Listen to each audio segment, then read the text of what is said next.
Pause. Stop. Button. ଆପଣ ମାନେ ଆଗ କାଳରେ ଗୋଟେ କଥା ଶୁଣିଥିବେ ଯେ ଭୂତ କାହାକୁ କେଉଁ ରୂପରେ ଆସି ଡାକି ନେଉଥିଲା। ହଁ, ଏ କାହାଣୀର ସତ୍ୟାସତ୍ୟ ଅଛି, କାରଣ ଏ ଘଟଣା ମୋ ଅଜାଙ୍କ ସହିତ ଘଟିଥିଲା। 1955 ମସିହାର କଥା ଇଏ। ସେତେବେଳେ ଆଜିକାଲି ଭଳି ବିଦ୍ୟୁତ୍ ଚାଳିତ ଆଲୋକ ନଥିଲା। ପୁଲାଙ୍ଗ ବତୀଟିଏ ପ୍ରଦୋଷର ଆଗମନ ମାତ୍ରେ ସମସ୍ତେ ନିଜ ଅଗଣାରେ ଲଗେଇ ଦେଇ ନିଜ ନିଜର କାମରେ ଲାଗି ପଡ଼ୁଥିଲେ। ଏ ଘଟଣା ପୌଷ ମାସ କୃଷ୍ଣପକ୍ଷ ଦ୍ୱିତୀୟ ତିଥିର।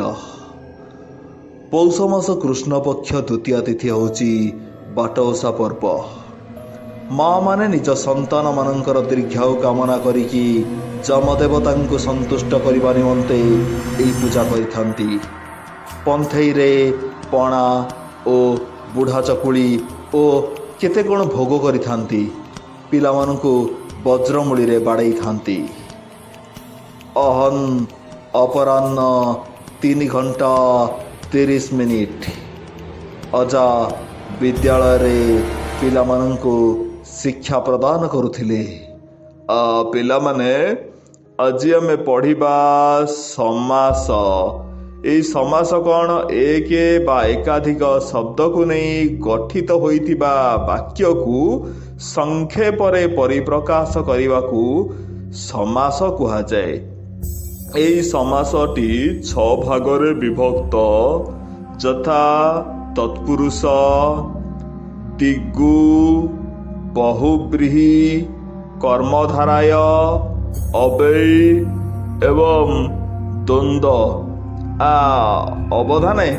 ଅବଧାନେ। ଅଜା ଟିକେ ପଛକୁ ବୁଲି ଚାହିଁଲେ। ବିଦ୍ୟାଳୟର ପିଅନ ବାବୁଲା ଡାକୁଥିଲା। କ'ଣ ହେଲା ବାବୁଲା? ଅବଧାନ ଆଜ୍ଞା, ଚରଣେ କଲେ ଆପଣଙ୍କର ଦଣ୍ଡବତ। ଆଜ୍ଞା, ଆପଣଙ୍କୁ ଭେଟିବା ନିମନ୍ତେ ଆପଣଙ୍କର ଭୃତ୍ୟ ମୁଖ୍ୟ ଫାଟକ ସମ୍ମୁଖରେ ହୋଇଛି ଦଣ୍ଡାୟମାନ। ଠିକ୍ ଅଛି, ତୁମେ ଯାଅ, ମୁଁ ତା ପାଖକୁ ଯାଉଛି। ଅଜାଙ୍କର ଭୃତ୍ୟ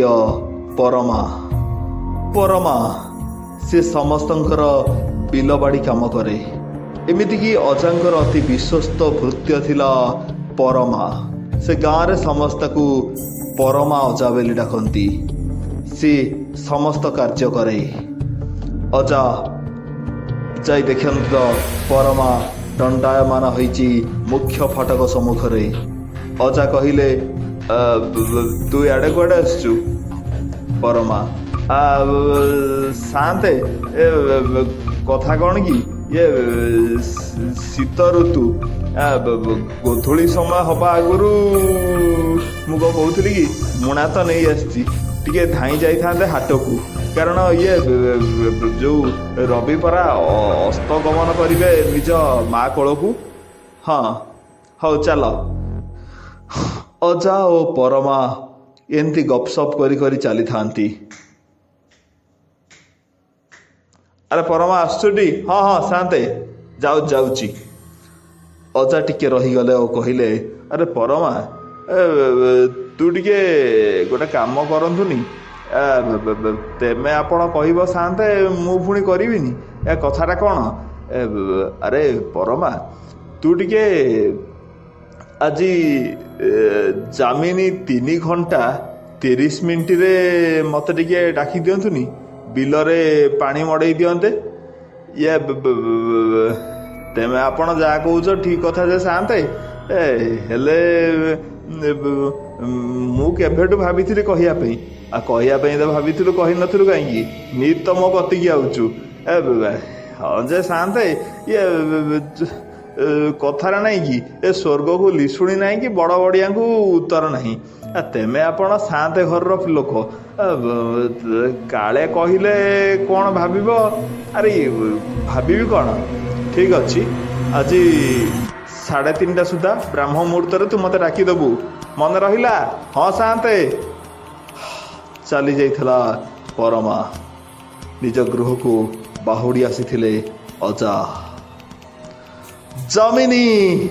3 ଘଣ୍ଟା 30 ମିନିଟ୍ ନିଶା ଗର୍ଜୁଥିଲା ସାଇଁ ସାଇଁ ହୋଇ। ଏହି ସମୟରେ ଅଜା ଶୟନ କକ୍ଷରେ ଶୋଇ ଘୁଙ୍ଗୁଡ଼ି ମାରୁଥିଲେ।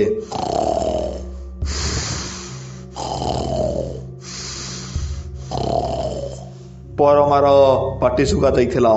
ଶାନ୍ତେ ଶାନ୍ତେ। ପରମା ଶାନ୍ତେ ଶାନ୍ତେ କହିକି କବାଟ ବାଡ଼େଇଥିଲା। ଅଜାଙ୍କର ନିଦ ଖୁବ୍ ଜୋରେ ହଁ ହଁ ପରମା ଉଠୁଛି ଯାଉଛି। ଅଜା ନୋଟାରୁ ପାଣି ନେଇ ମୁଖ ପ୍ରଖାଳି ସାରିବା ପରେ କବାଟ ତତ୍କ୍ଷଣାତ୍ ଖୋଲି ଦେଇଥିଲେ। ତାପରେ ପରମା କହିଲା, ଶାନ୍ତେ କହିଥିଲେ ହଁ ଚାଲେ। ଅଜା ଚାଲିଥାନ୍ତି ଆଗେ ଆଗେ।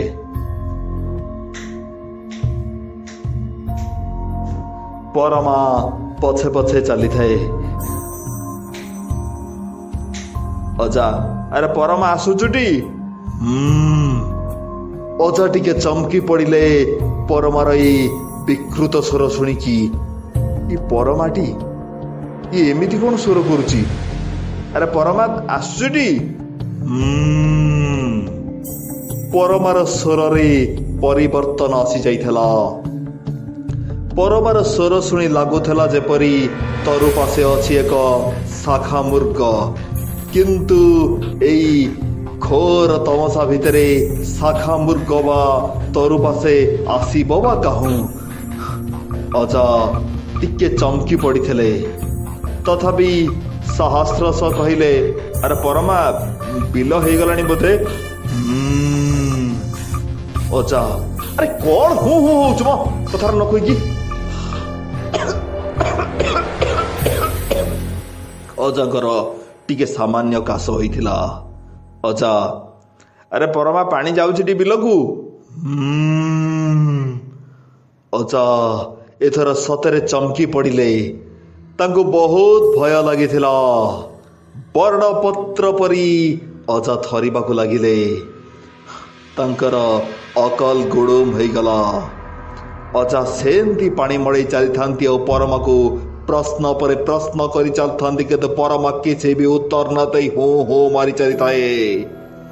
ଅଜା ପାଣି ମଡ଼େଇବା ବନ୍ଦ କରିଦେଇ ଟିକେ ଆଗକୁ ଚାହିଁ ଦେଇ ଦେଖ, ଇ କଣ ପରମା? ଆରେ ଇ କଣ ହେଲା? ପରମା ଏକ ମାର୍ଜାରୀରେ ପରିଣତ ହେଇଗଲା। ଇ କଣ? ଇ ତ ଆକାଶ କଇଁଆ ଚିଲିକା ମାଛ। ମନୁଷ୍ୟ ପୁଣି ସଙ୍ଗେ ସଙ୍ଗେ ହୋଇଯାଇଗଲା ଏକ ମାର୍ଜାରୀ। ଇ କଣ? ମାର୍ଜାରୀଟା ପରିଣତ ହେଇଯାଇଥିଲା ଏକ ମୃଗ ରୂପରେ।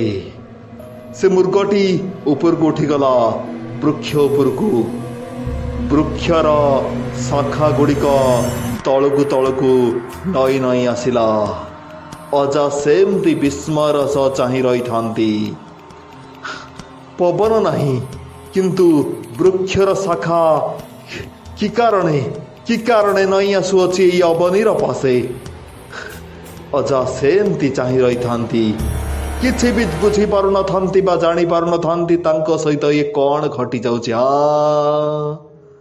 ଅଜା ଦେଖିଲେ ଶ୍ମଶାନ ଆଡ଼ୁ କେହି ଜଣେ ଆସୁଛି। ଘନ କୁହୁଡ଼ି ହେତୁ ଦୃଶ୍ୟମାନ ହେଉନଥିଲା ନୟନକୁ ସିଏ।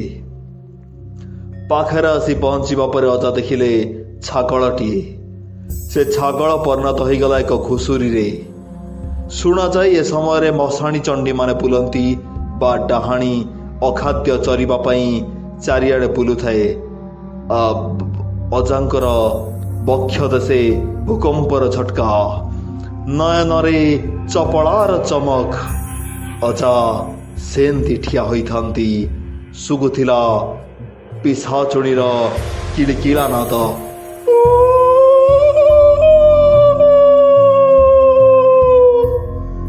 ଅଜା ପୁରାପୁରି ଜଡ଼ ପାଲଟି ଯାଇଥିଲେ।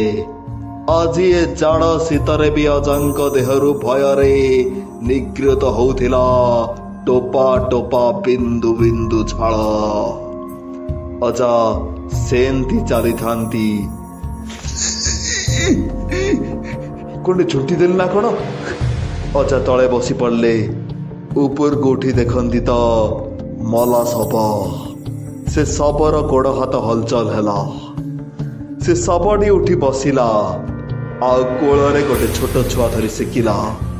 କୁହାଯାଏ ରାତିରେ ଚିରୁଗୁଣି ଛୁଆକୁ ସେକୁଥାଏ। ଅଜା କିଛି ବି ବୁଝିପାରୁନଥାନ୍ତି ଏସବୁ କ'ଣ ଘଟିଯାଉଛି। ଦୂରରୁ ଶୁଭାଯାଉଥିଲା ଶ୍ୱାନ ଆଉ ଶୃଗାଳର ବିକୃତ ସ୍ୱର।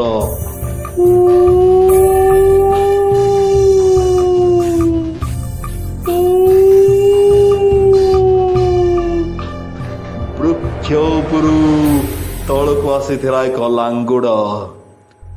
ଅଜାଙ୍କର ମନେ ପଡ଼ିଗଲା ବର ବୃକ୍ଷ ପାଖରେ ଏକ ଶୈତାନ ରହେ। ଯଦି ସେହି ବୃକ୍ଷ ପାଶେ କେହି ଭ୍ରମଣ କରୁଥିଲା ସମୟରେ ବାର୍ତ୍ତାଳାପ କରିଥାନ୍ତି ଯେ କାଲି ଏଇ ସ୍ଥାନକୁ ଯିବା ପାଇଁ ମୋତେ ଡାକିଦେବୁ, ଶୈତାନ ତା ରୂପରେ ଆସିଥାଏ। ତାମାନେ ଇଏ କ'ଣ ପରମା ନୁହେଁ? ଇଏ କ'ଣ ସେଇ ଶୈତାନ? ହଁ, ମୁଁ ସେଇ ଶୈତାନ।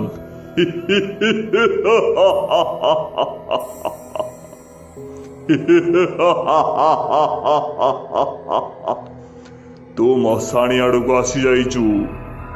ମୁଁ ଏଇ ବରଗଛରେ ଅଛି। ଶୈତାନ ତଳକୁ ଓହ୍ଲେଇଲା। ଚିରୁଗୁଣି ଛୁଆକୁ ଧରି ସେକୁଥାଏ। ଡାହାଣୀ ଓ ପିଶାଚୁଣୀ ମାନେ କ'ଣ ସବୁ ଖାଉଥାନ୍ତି। ଅଜା ଯାହା ଅନ୍ୟମାନଙ୍କଠୁ ଶୁଣିଥିଲେ ତାହା ଆଜି ନେତ୍ରରେ କରୁଥିଲେ ଦର୍ଶନ। ଅଜା ଚିତ୍କାର କରିକି ଚେତା ହରେଇ ପଡ଼ିଗଲେ। ଉଷାର ଆଗମନରେ ସମସ୍ତେ ଶୌଚ ହେବା ନିମନ୍ତେ ପୁଷ୍କରଣୀ ପାଶେ କରୁଥିଲେ ଗମନ। ପରମା ଦେଖିଲା ଅଜା ଅଚେତ ଅବସ୍ଥାରେ ପଡ଼ିଛନ୍ତି। ପରମା ପାଟି କରି ସମସ୍ତଙ୍କୁ ଡାକ ମାଇଲା। ଆରେ କିଏ କୋଉଠି ଅଛ ଧାଇଁ ଆସ। ଆରେ କିଏ କୋଉଠି ଅଛ ଧାଇଁ ଆସ। ଆରେ ସାନ୍ତେ ବେଚେତା ହେଇ ଏଠି ପଡ଼ିଛନ୍ତି, ଦେଖିବା ଆସ। ସମସ୍ତେ ଆରେ ଚାଲ ଚାଲ, କ'ଣ ହେଲା? ସମସ୍ତେ ପାଣି ଛିଞ୍ଚିଥିଲେ ଅଜାଙ୍କ ମୁଖରେ। ଅଜା ଟିକେ ଚେତା ଫେରି ପାଇବା ପରେ କହିଲେ, ପରମା ବଡ଼ ଭୁଲ ହେଇଗଲା ରେ ପରମା। ସାନ୍ତେ ମୁଁ ତ ମୋର ଟିକେ ଡେରିରେ ନିଦ ଭାଙ୍ଗିଲା। ମୁଁ 4ଟା ବେଳେ ଗଲା ବେଳକୁ ଆପଣ ନଥିଲେ ଘରେ। ଆରେ ପରମା, ଶୈତାନ ଖାଲି ତୋ ବେଶରେ ଯାଇଥିଲା। ଗାଁ ଲୋକ, ସେ ଶୈତାନ କାହାକୁ ରଖେଇ ଦଉନି। ସେଦିନ ପରା ମତେ ନକୁଳ ବେଶରେ ଆସି ଡାକିଲା। ମୁଁ ଗଲା ବେଳକୁ ବାଉଁଶ ଗଛ ଉପରକୁ ଗୋଟେ କୋକିଶିଆଳି ହେଇକି ଉପରକୁ ଉଠିଗଲା। କ'ଣ କରାଯିବ କ'ଣ? ଏ ଶୈତାନ କାହାକୁ ରଖେଇ ଦବନି। ସେ ବରଗଛ ବାଟ ଦେଇ ଯାଇ ବି ହଉନି, କାରଣ ଗୋଧୂଳି ସମୟରେ ସମସ୍ତଙ୍କର ଟାଟି କବାଟ ପଡ଼ିଯାଉଛି। ଶୈତାନ ବସିଛି ଲାଙ୍ଗୁଡ଼ ଲମ୍ବେଇକି। କ'ଣ କରାଯିବ କ'ଣ? ଗୋଟେ ଉପାୟ ଅଛି, କହିଲା ପରମା। ତେମେ ଆପଣମାନେ ଚାହିଁଲେ ଏଇଟା ସମାଧାନ ହେଇପାରିବ। କି ଉପାୟ? ପରିଆ ନନା ଅଛି। ପରିଆ ନନା ଆମ ଗାଁ ନୀଳକଣ୍ଠ ମନ୍ଦିରର ପୂଜାରୀ। ସିଏ ଗୁଣିଗାରେଡ଼ି ଜାଣିଛି। ଆମମାନେ ଯଦି ସମସ୍ତେ କହିବା, ସିଏ ଶୈତାନକୁ ଏଠୁ ବିଦା କରିଦବ। ଠିକ ଅଛି, ଚାଲ ସମସ୍ତେ ଯିବା। ପରିଆନା ପାଖକୁ ସମସ୍ତେ ଗଲେ। ପରିଆନା ସେତେବେଳର ଭଲ ଗୁଣିଆ। ହଁ, ଏକଥା ବି ଶୁଣିବାକୁ ମିଳେ ଆମ ମାମୁଁ ଘର ଗାଁର ନୀଳକଣ୍ଠ ମନ୍ଦିରରୁ ଶିବ ରାତ୍ର ସମୟରେ ଶ୍ମଶାନକୁ କରନ୍ତି ଗମନ। ମନ୍ଦିର ଭିତରୁ ଏକ ଆଲୋକ ବାହାରିକି ମଶାଣି ଆଡ଼େ ଯାଏ।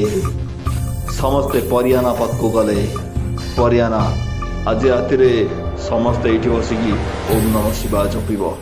ଦେଖିବ, ରଜନୀ ସମୟରେ ଯଦି ଆମେ ସମସ୍ତେ ଶିବଙ୍କୁ ପ୍ରାର୍ଥନା କରିବା, ମଧ୍ୟ ରଜନୀରେ ଶିବ ନିଶ୍ଚୟ ବାହାରିବେ। ଶୈତାନର ନିହତ ହେବ। ଶୈତାନର ଗୋଟେ ଫଟୋ ରଖିଲା ପରିଆନା ପିଢ଼ା ଉପରେ। ରଜନୀ ବଢ଼ି ଚାଲିଲା। ସମସ୍ତେ ଜପିବାକୁ ଲାଗିଲେ, ଓମ୍ ନମଃ ଶିବାୟ, ଓମ୍ ନମଃ ଶିବାୟ, ଓମ୍ ନମଃ ଶିବାୟ, ଓମ୍ ନମଃ ଶିବାୟ, ଓମ୍ ନମଃ ଶିବାୟ।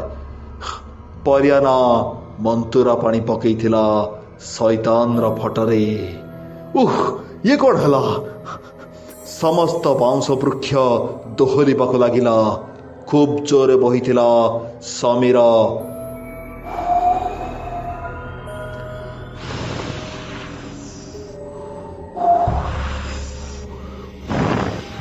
ସମସ୍ତଙ୍କ ନାସିକା ଦ୍ୱାର ଦେଶରେ ବାଜୁଥିଲା ପୋଡ଼ା ଶବର ବିକୃତ ଦୁର୍ଗନ୍ଧ। ସମୀର ସେମିତି ତାର ବେଗ ବଢ଼େଇ ଚାଲିଥାଏ, ଲାଗୁଥାଏ ଯେପରି ସମସ୍ତଙ୍କୁ ଗ୍ରାସ କରିଦେବ ସମୀର। ମାଳିକା ବଚନ ସତ୍ୟ ହୋଇବ। ଗାଁରେ କୁଢ଼ କୁଢ଼ ଶବ ଗଦା ହେବ। ବସିବ ମରଣ ହାଟ। କାନ୍ଧ ଦେବା ପାଇଁ କେହି ତ ନଥିବେ। ଗାଁ ଗାଁରେ ଭୂତ କରିବେ ବାସ। ଇଏ କ'ଣ? ସମସ୍ତଙ୍କ ମନକୁ ପାପ ଛୁଉଁଥିଲା। ଇଏ କ'ଣ ହେଲା? ଦେବାଳୟ ଭିତରୁ ବାହାରିଲା ଆଲୋକ। ଆଲୋଟି ଠିକ୍ ଶ୍ମଶାନ ଆଡ଼େ ଚାଲିଲା। ପରିୟାନାକୁ ଟେକା ମାରି ଚାଲିଥାଏ ଶୈତାନ। କିନ୍ତୁ ପରିୟାନା ଓମ୍ ଆଇଁଚି ମନ୍ତର କାଇଁଚି ମନ୍ତର ଭୂତ ହେଇ ଚାଛୁ।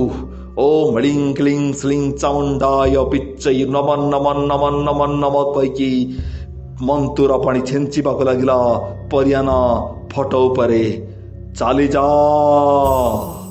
ଚାଲିଯାଏ ଗାଁରୁ। ଇଏ କ'ଣ ହେଲା? ନାଗ ସାପ ବାହାରିଲା ମନ୍ଦିର ଭିତରୁ।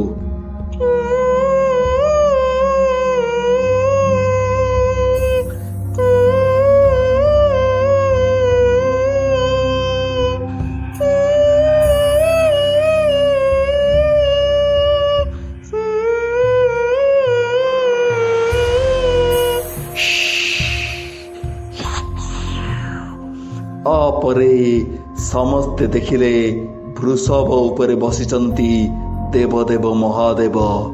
ଗଳାରେ ସର୍ପର ମାଳ, ଶରୀରେ ମଶାଣିର ପାଉଁଶ, ଶିରରେ ଶିଖା। ପ୍ରଭୁଙ୍କ ହସ୍ତ ଦେଶରୁ ତ୍ରିଶୂଳ ଯାଇ ପଶିଲା ଶୈତାନର ପକ୍ଷରେ। ଶୈତାନର ନିଧନ ହେଲା। ଏବେ ବି ଶୁଭୁଥିଲା ନାଗ ସାପର ସେଇ ଚିତ୍କାର।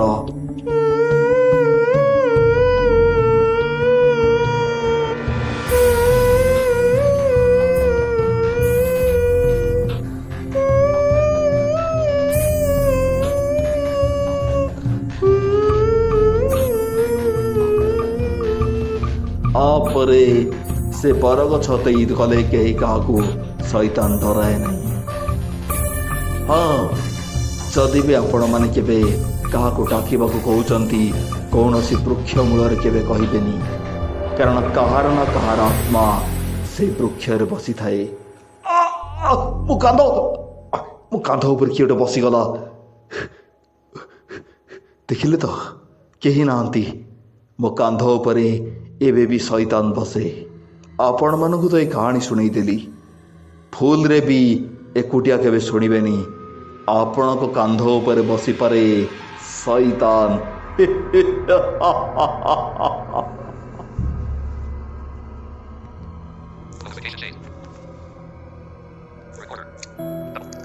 Settings. Standard. Market. Pause. Stop.